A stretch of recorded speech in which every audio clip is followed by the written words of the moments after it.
Hello friends, the routes of administration of nitroglycerin. Nitroglycerin, let us now learn about routes of administration of nitroglycerin. So nitroglycerin can be administered in oral, sublingual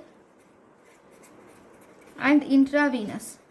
If you administer nitroglycerin in intramuscular route, this will cause severe pain at the site, so you should avoid it.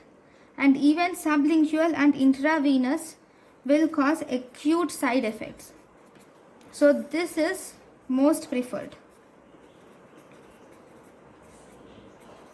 This intramuscular never used. Okay, so this is about the nitroglycerin.